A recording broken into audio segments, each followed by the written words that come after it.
It's time for another episode of the 3 on Fightful.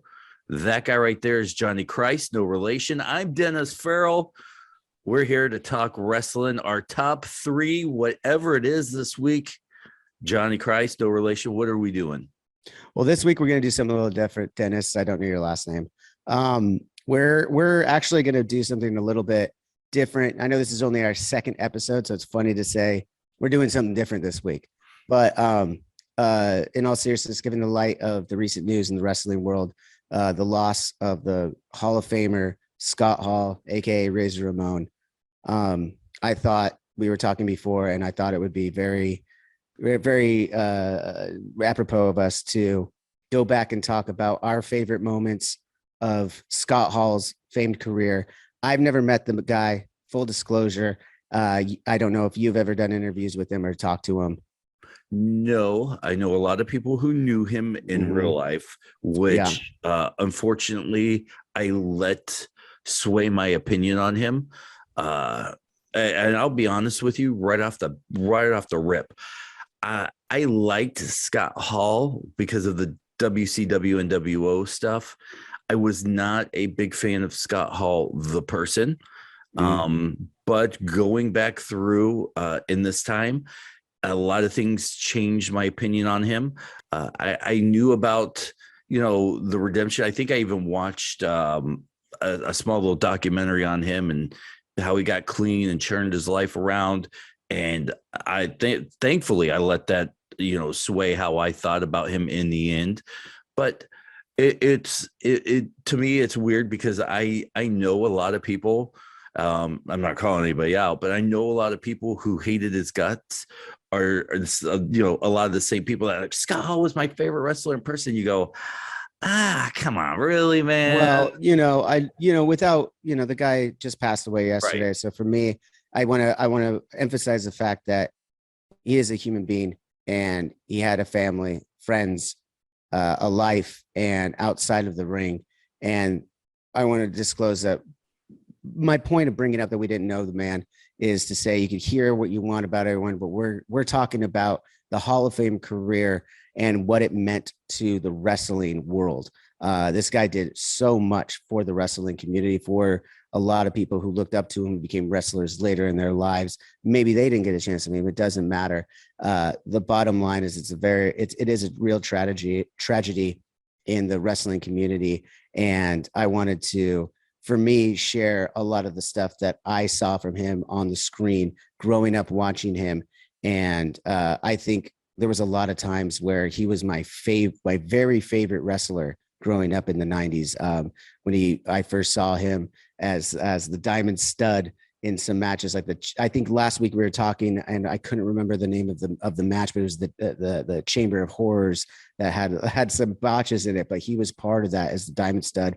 And then later him coming onto the scene in the WWF as Razor Ramon, some of the best promos I had ever seen at the time.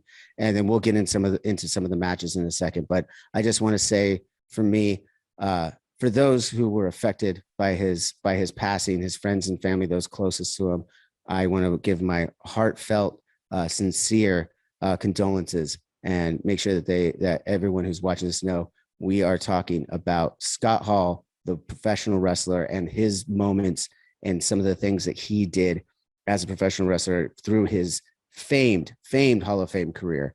And I just want to get that out of the way before we get into this stuff. And the first thing I want to ask you, Dennis, is I'll get into some of my things before we even get into the 3 that we're talking about here. What were your first impressions? What was the first time you saw him on the screen as a wrestling fan? And what were your first impressions, everything else aside? That's interesting, because that was something I was going to bring up here is you could not have said that any better about the difference between Scott Hall, the entertainer, and Scott Hall, the person. And going back and doing my research for this podcast, I realized in retrospect, I liked Scott Hall more than I wanted to admit I did. I went through and I was looking at these moments. I go, I remember that. I watched that. I was a big WCW guy. I grew up. I consumed it. And he came in, create the NWO, and you know what? The sign of a good actor, a good wrestler, if you don't like the guy, he's doing the job right. It was a great heel. He was a fucking great heel, man. Amazing. And I didn't like him because I was a WCW guy. And I always kind of carried that, like, well, I mean, come on. You know, you're either a Sting guy or a WCW guy, and I was a Sting guy. I was a little stinger. And going back and watching this as an adult now, not saying I wasn't a kid, but I was younger. I knew wrestling wasn't what it is, but I was still young enough to go. And at the time when the NWO happened, it blurred that line of reality and what's real, what's not. So going back now with rose-colored glasses and life under my eyes, I go back and I watch these moments. I go, I like Scott Hall more than I wanted to admit then, because now I understand. I watch it, I get it, and you know, I'm glad we're doing this. So I'm and as I said, I was a huge fan. I didn't learn about the backstories and everything like that till I became an adult. You know, when I was watching even the Diamond Said that I mentioned, I really didn't even realize that until I became a little older, that was the same guy going back. I mean, that seems silly to say now, but you know, I saw him for the first time doing his vignettes in the WWF before he came there as Razor Ramon, the Cuban from Miami, with the chauvinistic stuff, that the vignettes again that he had, and the Chica stuff and machismo and stuff. And man, that was the first time I had seen stuff like that. I mean, that was in 92, 93. And I remember immediately going, I don't like this guy. And that was before I even saw him in the ring. That's how good of a heel he really was. Like, his vignettes just kind of set up the tone already.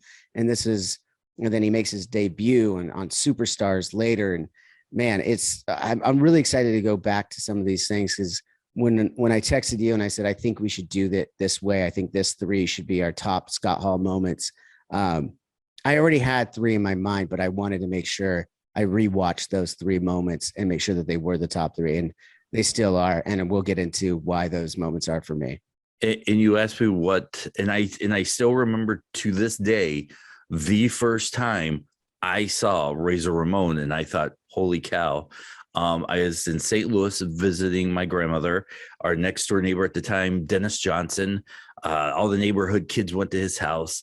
And for whatever reason that night, and his mom was a big wrestling fan, and, you know, I was a big wrestling fan. We were out back, you know, playing like midnight wiffle ball or something. And we came running in. I turned the corner, and here's this guy, you know, at a restaurant talking about how he eats all the greatest food in the world and all this stuff. And I don't remember the gist of it, but at the end of it, he's sitting back. You could tell he's kind of full. He's got this, you know, oh yeah. And the waiter comes by, goes to put down a check. He puts his hand on top of this, like slams it, goes, what are you doing? And the guy's like, I'm bringing you a check. He goes, I'm Razor Ramon. I come in here and people know I'm here. Everybody's going to want to come in here. You take this check, you get it out. And then as he goes on, he gets more and more angry. He goes, what, do you want me to mop the floor now? Do you want me to clean your teeth with my toothpick? He's like, do you want me to clean off the table? And he just throws it all on the floor. He goes, huh? To me right there, that moment, I go, holy cow, who is this guy? Right. I think that's a lot of people that seen those vignettes was the time where you're like, to me, that's when he came into his own as a performer. And a lot of times you'll hear and you'll talk about wrestlers turning their lives up to 11 or whatever it is. It's already a reflection of who they are, who they want to be, and just going with that persona just a little bit more. And that's how they create these characters. And those are usually the best ones that come across. I'm not saying that's how he was in his real life, not pretending to know that. But to me, it was such an interesting character. And then he kind of aligns right away with Ric Flair in the WWF at the time and Mr. Perfect. And it just made kind of perfect sense at that time. Like, came out by himself for a second, and then he was right in line with those guys who were, you know, styling and profiling, limousine riding. You got Mr. Perfect as the henchman. You got Ric Flair, who's got it all. And then you got, you know, Razor Ramon, who's throwing toothpicks in people's face. Something happens to the gold, something going to happen to you. And you could clearly hear him say it as he throws the toothpick into the eye. And speaking of, real quick, I gotta pay a little homage to the bad guy. I got myself a little. No, I ain't gonna be throwing it around, but I'm throwing you're a not toothpick. Gonna flick the toothpick at the camera? Come on. Maybe we'll get there at the end. Let's see how it goes, Chico. Jeez, this is why I love you. I've been excited because I knew coming into this podcast we're gonna have two different point of views, but at the end, we're going to love the guy. So this is great. So let's start. You know what? Why don't you start the 3? Because I'm interested to see what your number 3 is. So I like my number 3 because it is so much my childhood, right? He didn't even win this match, but when I watched it for the first time, it was such a shock. And looking back on it, having hindsight and seeing what it would mean for wrestling. And this is even, a lot of people right now are thinking, oh, he's going to NWO. I'm not even going there yet. When he fought the Kid on Monday Night Raw and lost, this was the first time I think I had seen one of the schlubs that were on Superstars and everything. This was back in the day when they didn't have real matches. They had the guys just literally come out to get beat up before the pay-per-views. And the Kid was one of those guys. Later, after that match, he would be known as the 1-2-3 Kid, Sean Waltman, X-Pac. Everything that he would do later in his career spawned from this one moment of Razor Ramon putting him over on Monday Night Raw. It's a quick 2-minute match, but he puts him over. He throws him in. By the way, one of my favorite things that Scott Hall always had was that side stretch. He had one of the coolest looking side stretches on an opponent. He really lengthened the guy out and really sold that side stretch all the way to the backward slam. He had it all going on. And in that match, then out of nowhere, the reverse off the top, and 1-2-3 becomes the 1-2-3 Kid. And I think that was such an interesting and important time for Monday Night Raw too, because up to that point, I mean, I'm sure there's some people who can put in the comments here and prove me wrong, but I personally hadn't seen one of these lower named guys take on a superstar and actually win at that time. It was a big shock. And for them to do it on a flagship show like Monday Night Raw, I was blown away as a kid. You're right. Kind of looking back in retrospect and trying to go back into my eyes at that moment. I don't know if I ever saw something like that, or if I did, it wasn't memorable. And Scott Hall made that memorable. And when you were telling me this, my honorable mention, which would have been my number 4, for a lot of moments I was trying to keep that at number 3, but I ended up having to bump it out, was the promo afterwards that I still remember, like to this day, where he comes out, he's like, I want a rematch, here's $2,500. And as a kid, I've never saw it. I didn't know what $2,500 looked like. Right. And I mean, that was a whole feud that lasted up until a pay-per-view. I mean, that was the break for Sean Waltman. And that's, I mean, to me, and then as we all know and become fans of wrestling, Sean Waltman goes on to have this amazing wrestling career and becomes one of the guys that, you know, outside of the luchadors, for us in America, we hadn't seen a lot of people who can do that as an American in that level of the martial arts stuff, the high flying stuff. You'd seen it enough. Don't get me wrong. I'm not saying he was like one of the pioneers of it, but he was one of the ones that started to showcase it. You started seeing the kicks a little bit more. You started seeing some martial arts being put into wrestling. And that was, you know, I mean, as corny as it was, because it was a little bit more Karate Kid at the time, but that's what martial arts were to people. Everyone's got to realize when they go back and watch this stuff, that's what we knew martial arts was. It wasn't this big phenomenon that it is now.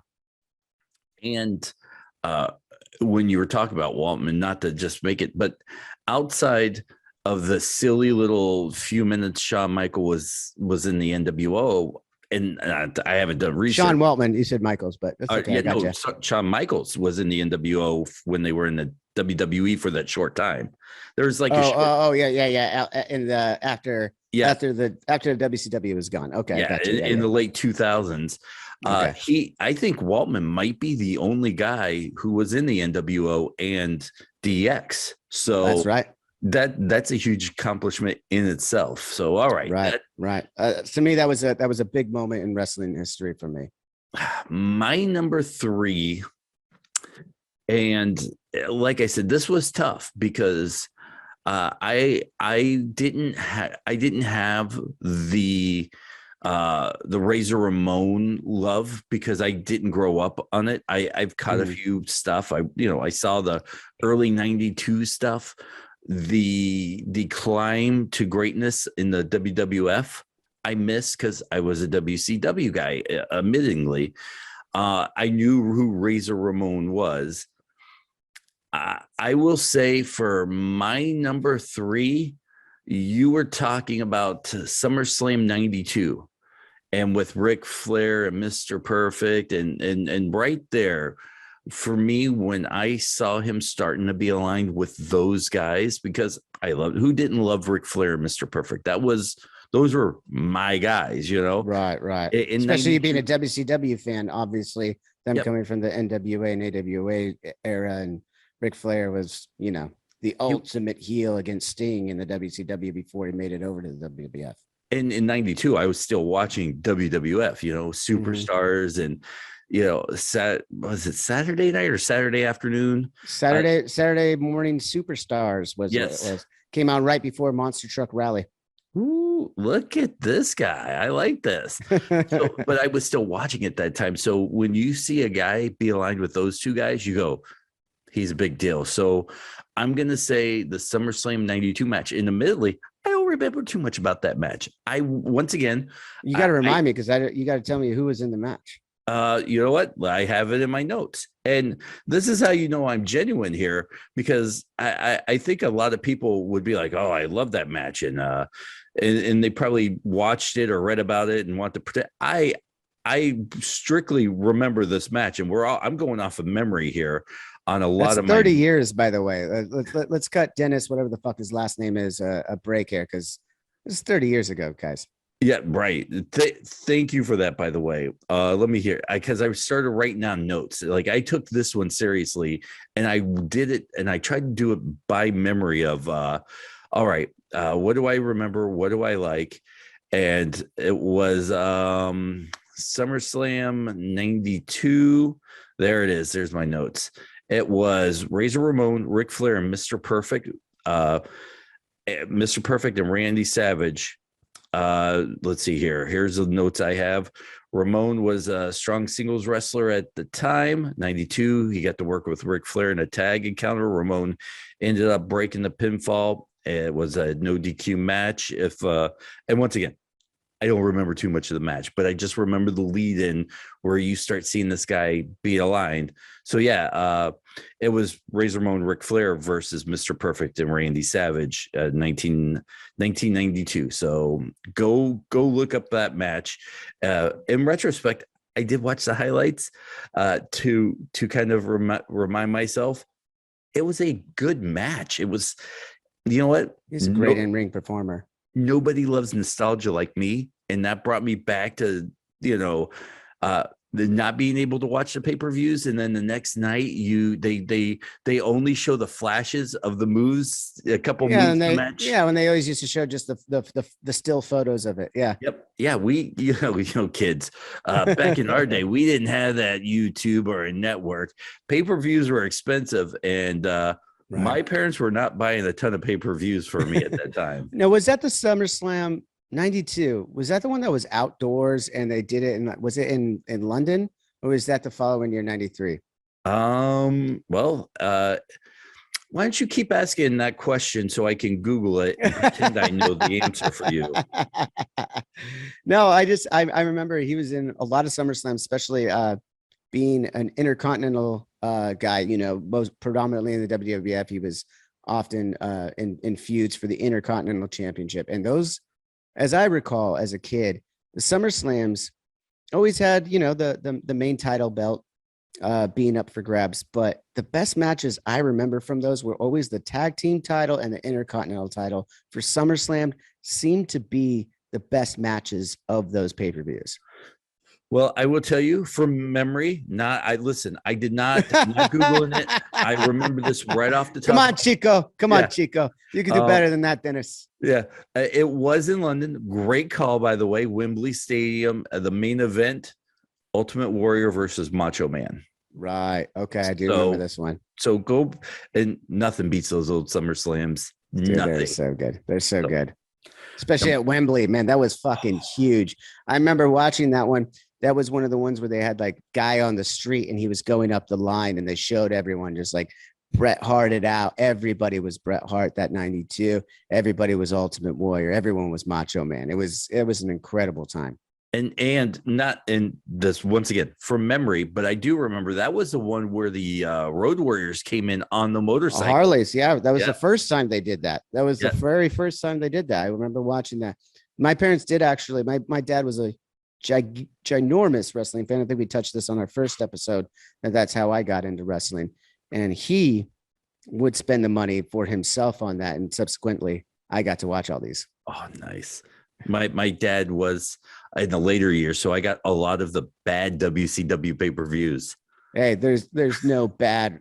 In hindsight, they were bad at the time, but they're not bad now because we have those fucking memories. Well, you know what? Here's and this is why I like this show. We go off on a tangent, but I say this all the time. When we were kids watching wrestling, honestly, I didn't know what was good or bad wrestling. No. I was just happy to watch wrestling, and everybody likes the crap on the very late end 2000s WCW before they shut down. And don't get me wrong, I could be one of the first people to help jump on in retrospect, but at that time, I liked it because it was wrestling. It was and at that time I was older.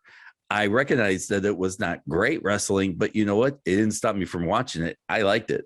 Yeah. No, I mean, for me at this time this era that we're talking about, I hate to use the words that start with R and F, but I was still fully in. I was involved in these matches as if they were life and death. Let's just put it that way. How hard is it to talk and cut a promo with a toothpick in your mouth? It's actually fucking genius. He was a brilliant man for having this. This is the first time I'm trying to pull this off, and I'm like, I could get used to this.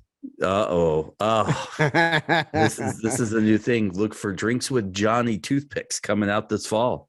Hey, by the way, these ones are Scotch flavored. I'm not gonna lie, I got these for Christmas for my wife. So I got Scotch flavored toothpicks with my red wine. It's a nice combo. I love it, man. All right, I guess I'll start out number 2 with my number 2. Let's go. And once again, I didn't want to put this on my list. It was one of those things, the one thing I'm starting to find when I make my top 3 lists, and, I started doing not just this, but like my top 3 favorite finishes and stuff, just having fun and figuring things out. There are obvious things that you don't want to put on the list because sometimes you just want to be smarter than everybody else. But when it comes down to it, that's spoken like a true wrestling fan right there, by the way. I got to be against the grain no matter what. That's a true wrestling fan. It is. And in the last couple days, everybody talks about this match, and I was like, there's so many Scott Hall moments. I'm not even going to put it on my list. I know where you're going because it's probably my number 2 as well. Yep. It's Scott Hall, Shawn Michaels ladder match, WrestleMania 10. And you know what? In full disclosure, and this is another reason why I like doing this with you, is because my list kind of morphed 3 or 4 different times. And for the longest time, my number 2 was going to be the Scott Hall Hall of Fame induction speech. Ooh, that's a great one. That's a great one. That admittedly was going to be my number 2. And I'm glad I could still bring it up here because I was just so mad when I had to do that final list, and I sat there and I said, come on, man, you're full of nobody. It doesn't matter. You know why everybody talks about Shawn Michaels, Razor Ramon, WrestleMania 10 ladder match?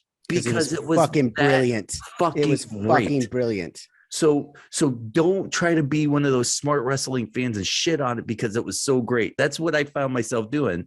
And here I am, number 2, Shawn. Now I kind of want to be that kind of wrestling fan and move it from my number 2 to my number 1 just to fucking spite what you did. But I'm going to leave it at my number 2 and agree with you. And you keep talking about what you want to talk about here, Dennis, with no last name. And I'll chime in when I feel like it. And I'll say this. I actually went back today and watched a video of Shawn Michaels and Razor Ramon.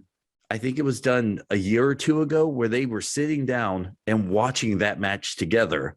Yeah. And one of the most interesting things I've never thought about was, this was kind of the biggest ladder match at the time. There were ladder matches and they've been done before, but this was the ladder match at a WrestleMania. And Madison Square fucking Garden.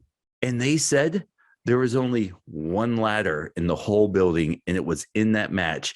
And they said there were a couple times where they were pointing out where the ladder's bending or it should have broken. It said, if that ladder broke, we'd still be standing here. Yeah, they didn't have a backup ladder. And I think they mentioned either a year later when they did the ladder match again, they actually had 2 ladders and the crowd went crazy because they, 2 ladders. Yeah. And to us, we're going like, oh my God, this has got to be part of it. And they're like, no, this is necessary. We learned it from the last one. Exactly. And they're like, you go back and you watch. There were several times where we're cringing, hoping that ladder doesn't break. And he's like, we didn't really know the psychology of how to have a ladder match. There were times where people thought I should slide back in the ring and set it up and go for a pin. This was Scott Hall. He goes, but in my mind, Shawn Michaels had just whooped me up and down the road with this ladder. I wanted to give him his. And you go, I didn't even think about that. So and that's a brilliant psychology just to talk about. In ring, everyone could talk about the fucking outside shit. I don't give a flying fuck. I'm a wrestling fan. I watch what I watch. I don't need to read the dirt sheets. I don't need to know about the man's life outside of it. I'm a fucking wrestling fan. And that match and his psychology, every time I saw Scott Hall, Razor Ramon in his prime, walk into the fucking ring and walk into the squared circle, he fucking dominated. He fucking dominated in a way that the psychology was planned out. He knew how to work that particular match with whoever it was. And I think he was so underrated at that. And I think it was because, unfortunately, a lot of his outside the ring shit overshadowed it. But when you look at his raw talent and what he was able to do, he's up there with the fucking all-time greats, man. On a different show one night, because Scott Hall had his ups and certainly he had his well-documented downs. And, I said in his prime, motherfucker. I said in his prime. No, I'm just saying, though, there were, even in his low spots in life, he had some great moments. Matches. Yeah, absolutely. And one day when we're not celebrating Scott Hall, because this is a great, funny story, but it's not the show to tell it. Petey Williams, one of my best friends, tells me a great story when he was in TNA doing the little Petey Pump, the Scott Steiner gimmick. He had a great talk with Hall, but that's for a different time. Let me cut you off there real quick, Jabroni. We're going to get into a little bit of that in a second, but I want to get back to this match because to me, you're talking about how it's wrestling fans don't want to admit how great of a show or how great of a match that was or put it in their top 10. But motherfucker, that was the first ladder match that I had ever seen at WrestleMania 10. I was 10 years old at WrestleMania 10 watching that at home. It was the most epic match I had ever seen to that point in my life, to the point where I had bunk beds in with the room that I shared with my 2 older brothers and a wrestling buddy. And for months after that, I pretended that bunk bed was the ladder, and I was falling off that motherfucker into the middle of that bedroom, and pretending I was Razor Ramon going up against Shawn Michaels. It was a very huge moment for me.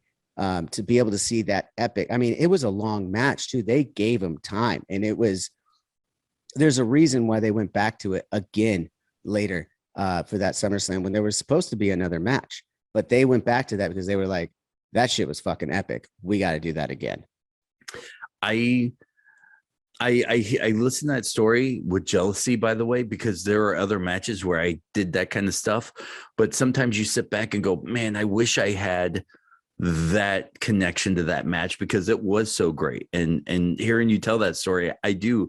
And going actually back and probably over the last 4 days, I watched that match 3 different times. And you know, each time I watched it and I started getting younger and younger and younger again. And it's amazing how you love something, then you move on from it. And then, you know, 30 years later, you go back to it and you go, this is why I love wrestling. Dude, the spots too, like that was the first time I saw Shawn Michaels pull the Ric Flair spot where you got to pull down and show his ass from the top of the ladder too. I was like, what the, I didn't understand why that made sense at the time, but looking back at it now, I was like, you know, all the ladies want to see Shawn Michaels' ass at that time. Let's give him a little bit of pay-per-view action, right? And not to take away from Scott Hall here, but you know, we're not even touching on one of the most iconic entrances in the WWF at that time, where you had, you know, Shawn Michaels with Diesel behind him, and he's coming in, he's got the glasses on, and yep, this is the sexy boy, sexiest boy. You know, every clip of WWE you see always somehow has to work in that image of him walking down that aisle for that match. Right. I mean, so many different iconic moments out of this that you piece together once again in retrospect, and you go, you know, why wouldn't this be on my top easily 10 of all time? Right. I mean, you just nailed it right there. There's so much, the implementation of what that ladder match meant. What it wasn't just a ladder match to have a ladder match. Again, you got to remember what the buildup was. Shawn Michaels had been on hiatus for a minute, had to vacate the title. Razor picks up the title. You got 2 titles, 2 intercontinental titles up there. And the only way to settle it is with a fucking ladder match. This wasn't a gimmick match just to have a gimmick match. This was a match that made sense with the storyline. And that's another thing that you got to remember. It was a buildup to something at WrestleMania 10 that, in all honesty, I can't tell you the rest of the matches at WrestleMania 10, but I could tell you I watched that fucking match. I agree. Absolutely. Now, you and I, by the way, we don't talk about our list beforehand, so we don't know. I love not talking about it, by the way, because I had no idea what the fuck you were going to say. Now, here we come to number 1. Oh, by the way, you want me to go? You want to go? Anything else on number 2 you want to say before we move on? I just want to say, yes, there were ladder matches before. And again, this was the first ladder match that I had seen. And still, I've seen a lot of great ladder matches over the years. I mean, you could put all the high flyers, the Hardy Boys, everything that had happened with the extreme high flying, some of the casino matches that we've seen now in AEW, the high stakes, money in the bag matches, everything. To me, in my wrestling world, these all spawned from this one match. And I think that's another reason why I think it's in my top 3 Scott Hall moments, because again, it's something, at least for me and probably for a lot of people, it changed the way I watched wrestling on that very night. And to me, that's the reason why it's a top 2 tonight, and probably, to your point, a top 10 of all time. I'll say this, and kind of to equate it with music, is a lot of times you ask someone, hey, you know, maybe what's your favorite Weezer, Foo Fighter, whatever album? And everybody goes, you know, it's the first one they ever put out. You know, most of the time they buy it and they listen to it 5, 6, 7, 8 times. And although they've had, you know, you look at Weezer, they might have had 2 other albums that were way better. That's always going to be your favorite because that was your first. And that's, you know, it doesn't matter how many great ladder matches came before that, how many great ladder matches came after that. That's your ladder match. That's my ladder match, baby. You're absolutely right. But that I do kind of hate that analogy, because I am still creating music and I hate every time I hear it was better the first fucking time. So let's move on. Oh, by the way, first album is always the best for me. Fuck you, Dennis. You're welcome. All right, number 1. And unfortunately, I have a feeling it's the same number 1. Do you want me to go first? I'm really interested to hear what you have to say. So yeah, let's go. The year was 1996 in WCW. Yeah, we got the same fucking one. All right, let's go. There was a pay-per-view called Bash at the Beach. Oh no, this isn't my favorite. Okay. Oh no. Same year, different time. Let's go. Bash at the Beach. Scott Hall, Kevin Nash. We're under the assumption that they're from up north because they're being vague, and they have a secret third guy, and they're going to take on the baby faces of Lex Luger, Sting, and Macho Man Randy Savage. Speaking of the three, right? Speaking of the three, who's going to be the third man? Who's going to be the third man, right? And the match is going great. And then Mabel comes out and it ruins the whole fucking thing. Right. Fucking Mabel. Hulk Hogan comes out, and once again, I was a Savage guy. I was never a Hulkamaniac. I did enjoy him. I'm not gonna lie, but it's, to me, not to do the music thing again. For me, it was if you were a Savage or a Hogan guy, but it was like the Beatles or the Stones. You were not both. You were always one or the other. So you were a little bit more of a fucking rebel, is what you're saying, because in the 80s it was King Macho Man Randy Savage, as I remember it, and the crown, everything that was. I kind of vibe with you on that. I mean, I was a little younger, so I was a Hulkamaniac, but looking back on it, I could be like, Macho Man was my guy probably too. See, one of those things you probably don't want to admit it because you don't want to be the bad guy, but yeah. And Hogan comes down to save the day, and then he turns on Macho Man, and it was the first time ever in my life I've ever seen fans throw food and napkins and beer cans into a ring. And even though it was like the Hogan moment, the formation of the NWO at that moment, I've never seen anything like it in my life. It changed wrestling. At that point I was a fringe wrestling fan.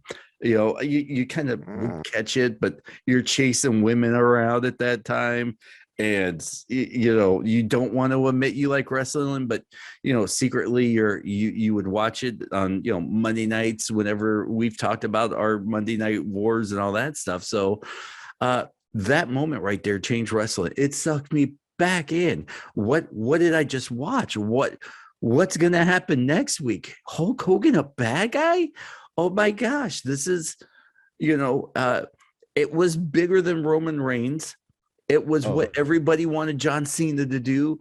This was that game-changing moment in the wrestling industry. They did it perfect. When Hogan came down, I never once thought, now we like to think we're the smartest people in the room, and we see something coming a mile away. But at that moment, no one knew that shit was coming. Nobody knew. I didn't see it coming.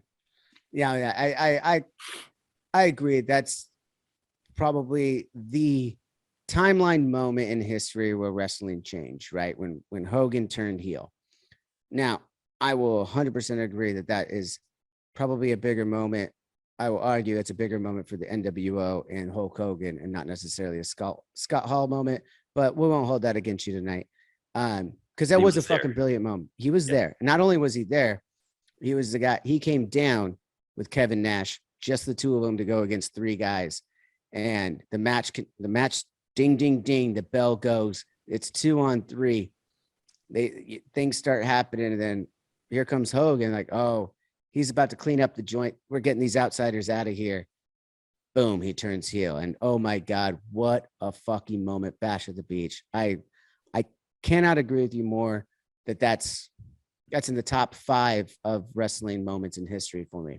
Go back and listen to that promo at the end where Mean Gene gets in the ring. Bobby, at the end. Okay. Yeah. You're going to the end. I'm going Bobby Heenan's legit shock, or what seemed like legit shock when Hogan turns. The way that he immediately goes, I told you from the beginning there was something wrong with that guy, because he'd always been the heel, talking shit on Hogan since he'd seen Hogan. And he immediately goes, and I heard Eric Bischoff, a friend of mine, on his podcast, 83 Weeks, recall this moment, is that we didn't tell Heenan this was going to happen necessarily. And because I wanted a genuine reaction, because I knew there was one or two ways I was going to go. And he went with the way that Eric might not have necessarily loved at the time, according to Eric, but it was the perfect way to go, because he just went full character. Now we've got a whole history of Heenan versus Hogan, and he's still against Hogan, but now it's, in that moment, not only does Hogan turn heel, Heenan almost turns babyface for the first time ever. Yeah. And it just kind of happened. Boom, boom. And that's not something that happens in wrestling very often. Nope. But that in promo with Hall, Nash, and Hogan and the trash, and you have Mean Gene, like, oh, what do you do? In that promo, and you just see, those guys in the back, and what happens after that. I tell you, go back if you've watched it, but you haven't watched it in the last year, go back and watch that promo at the end. You just feel the industry change at that moment. And Scott Hall was part of that. And once again, I'm trying to remember off the top of my head, but I don't know if that was a Hulk Hogan only promo or if Hall and Nash delivered anything in the middle of it. Fuzzy memories. But when we're done with this, I'm going to pull it up. I don't recall if they had anything to say or no, I'm sure they did at the end. But I do know that they were in the ring kicking trash and talking to the crowd and shit for sure. So that's my number. That's my number one. What's yours? Mine is a precursor to that, because once again, for me, I'm loving Razor Ramon in the WWF. I'm also watching the WCW, and I'm a guy who's flipping back and forth between the two companies. And on Monday Night Nitro, whatever episode it was, someone can tell me exactly what episode it was. Out of the crowd walks in Scott Hall in a leather vest, leather pants, boots, couple of toothpicks in the middle of a match, stops the match right in the middle, grabs the microphone and starts calling out everybody in the WCW. Where the big boys play, what a joke, this and that. He's going off, cuts one of the best promos I've seen.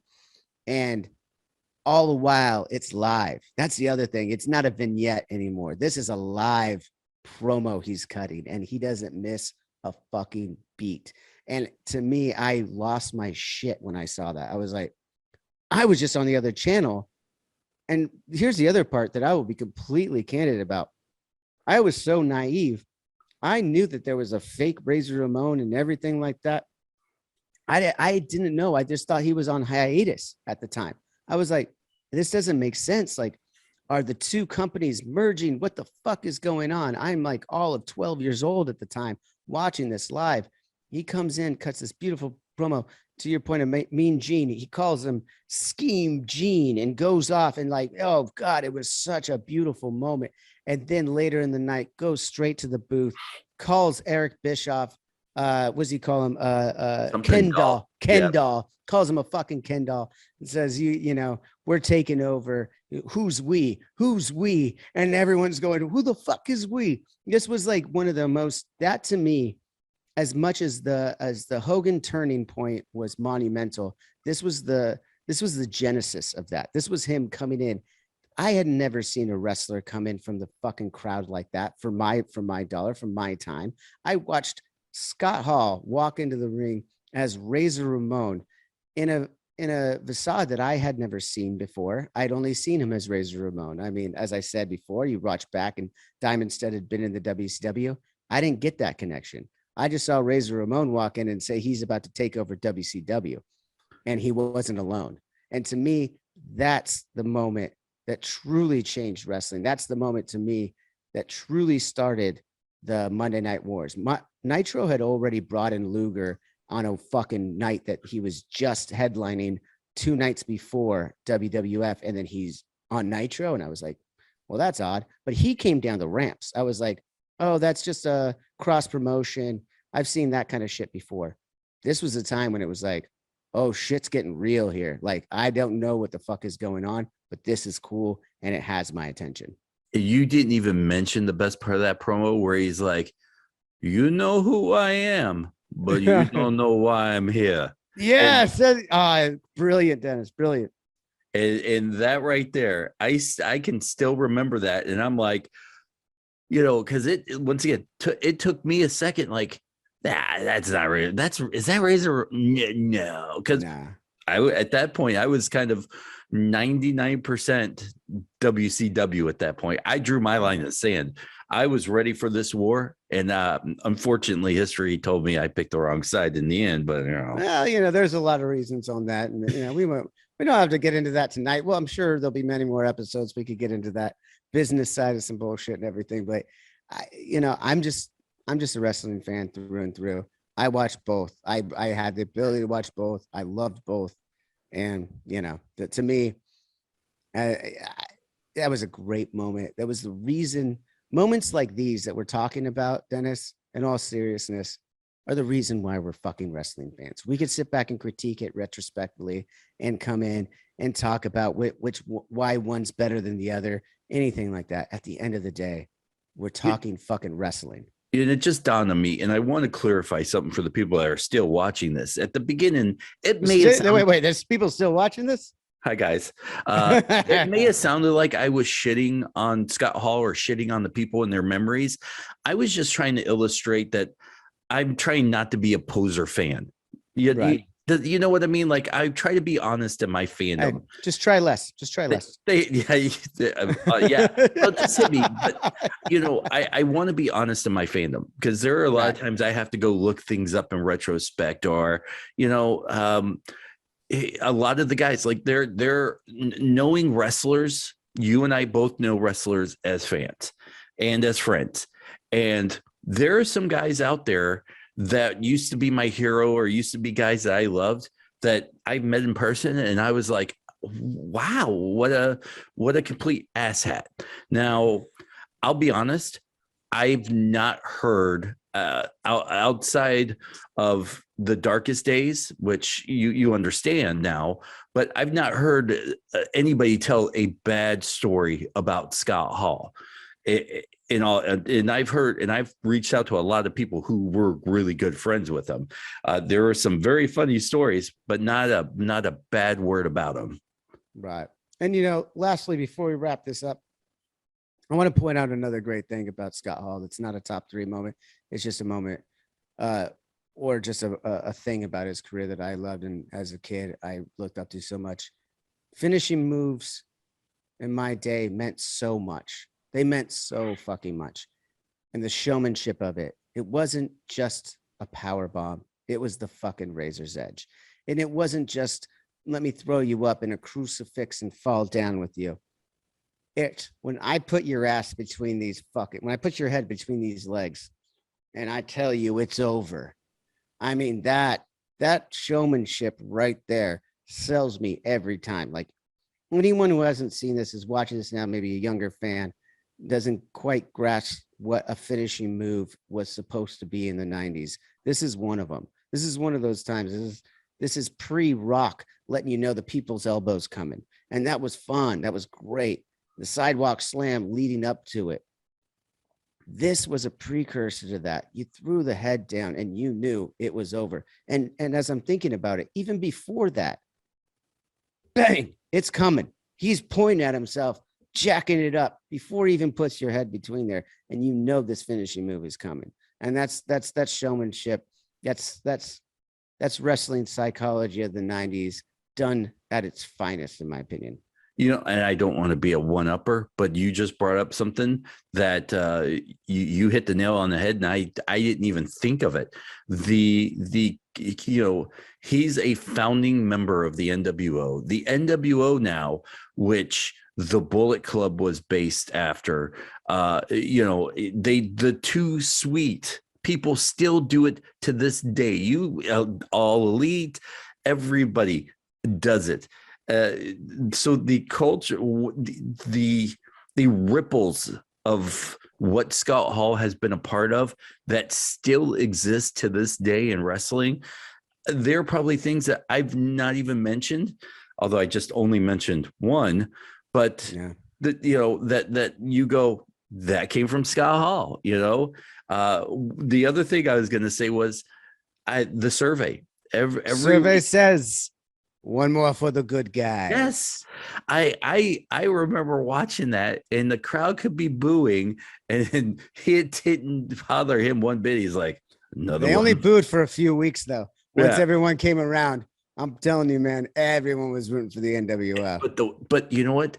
The way he said, "Are you here to see WCW?" You know, the way, go back. I didn't even do that justice. Yeah. The way he go, WCW, like, come on, really, guys? Or are you here to see the NW? Right? Yeah. And that was admittedly, I went that playing to the crowd was amazing too. That was the first time you see someone play to the crowd in that way. You know, I mean, that was, survey says, it's as silly as it sounds. It was so impactful.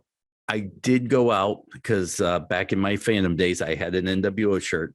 I did go on Amazon Prime and buy me a Scott Hall and an NWO shirt just because of him. So, yes, I did do that. I will have to say I got to buy this one a little bit bigger next time.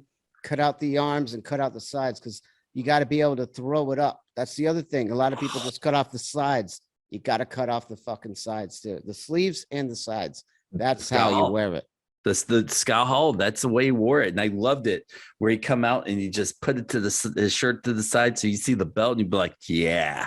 The outsiders, baby. Yes. He had all the swag before anyone knew what the fuck swag was. You are so correct. And when we're done with this, and this is what the second day after he's passed away that we're recording this. Yeah. Consume as much Scott Hall stuff as you can, because I've done it for the last 2 days, and there are so many moments that either I've missed or I remember watching, but are so much bigger now that I watch it again. And you go, I remember that. Why did I not like it then? Or holy cow, I totally forgot about this moment and it led to something even bigger. Go do it and enjoy it, because what I said at the beginning of this podcast and what I'm going to say now is there's no shame in going back and revisiting and changing your mind on something and somebody. And that's what happened with Scott Hall to me this week. Yeah. And that's to those who need their minds changed. For others, just go back and relive it, baby, because that shit was fucking epic. There's no shame in it. And man, we lost a good one. And we didn't even talk about the redemption story. I hate bringing up things, but here's a guy who, and I think we've all had a version of being low, but here's a guy who was at the lowest of the low. He found people that wouldn't give up on him, and he turned his life around. They were not going to let him into WWE. It was Diamond Dallas Page turning him around, or WWE Hall of Fame. It was Diamond Dallas Page turning him around, getting him sober, bringing him to wrestling shows, showing Vince, and Vince going, all right, let's do this. And it led to one of the greatest Hall of Fame speeches ever. And you watch it and how many times he almost tears it. I still almost tear up at the end before he delivers that iconic, bad times don't last, but bad guys do. And if you watch it, he stops for a half second. You can tell he's fighting back the tears. And whether it's that speech or William Regal coming out this past week on AEW Dynamite and shedding tears, when I see a wrestler shed a tear in that ring and it's genuine, I want to bawl like a baby. I will admit that it brings the waterworks out. And, I teared up at William Regal's, and I teared up at Scott Hall's retirement speech. Well, it's okay to admit, because for so many reasons, it's okay to admit, but yeah, the reality is you see a real human being who's put so much of their life, their just everything that they've done into a passion, and just the camaraderie that that they've had along the way, the ups and downs, everything that it is. We all experience life differently, and these wrestlers, make no fucking mistake about it, have given everything they have to the sport. And in their turmoil, when they find the people that can lift them back up, I know it means so much. From my own personal life, I know it means so much. And you nailed it there. And on this night where we're celebrating a true wrestling hero, I just want to say that again, my condolences to all of his friends and family. It's really sad to hear after everything he went through, and then the way he passed after everything that he battled. It really sucks. There's really no other way to say it. And again, I can't sit here and say that I was close or anything like that. I'm just a kid who grew up watching him as a wrestling fan. And I'm really glad that we did this episode the way that we did, and really paid homage to a man that gave us that entertainment, gave his life for us, for our entertainment. That's not something that you can say for a lot of people. The one thing that I'm realizing the older I get is it never gets easy when you watch the guys you used to love pass away. And in the wrestling industry, unfortunately, it's a pandemic, really. You know, we lose amazing talent. It seems like daily sometimes, because, you know, wrestling in the industry isn't easy on anybody, and especially the old timers, the guys we grew up on. You know, life was different for those guys. And if you're watching this and you're probably under 30, you won't understand how hard this one hurts us until you're probably in your 40s, and God forbid, I hope you don't ever go through this, but you start seeing, you know, the guys we're watching now pass away. And then, you know, the redemption story guy that you loved ends up going. And then not just him, but then you start going down that path of, you know, Scott Hall, you know, and Macho Man, Scott Hall, Mr. Perfect. You go down this line of, you know, the great guys who have already passed, and it just compounds it, because when we're young and we lose Mr. Perfect or we lose Rick Rude, we don't know how to deal with it. It brings up all that loss all over again. And now that we're older, it's okay to admit that you go, God, I'm still mourning Mr. Perfect. I just bought the WWE 2K video game. Love it, by the way. And all I'm doing is playing these guys that have passed away. Boss Man, Mr. Perfect. You know, it brings back the memories. Right. And I can only imagine how it is for the people that were close to him. I mean, exactly. We're just fans. Then there's people who are close to it's easy to forget, in especially this world. It's easy to forget that they had lives of their own, hopes and dreams, things that they did on a daily basis, just like we do. And again, only thing I could say to that is condolences to those who are close to him. And I hope I hope those friends who are still with us, and friends and family who are still with us on this planet, think we did an okay job of pulling some homage for him tonight. And at least you, not so much me. Yeah, I don't think you did a very good job. No, I did a very piss poor job, honestly. Yeah.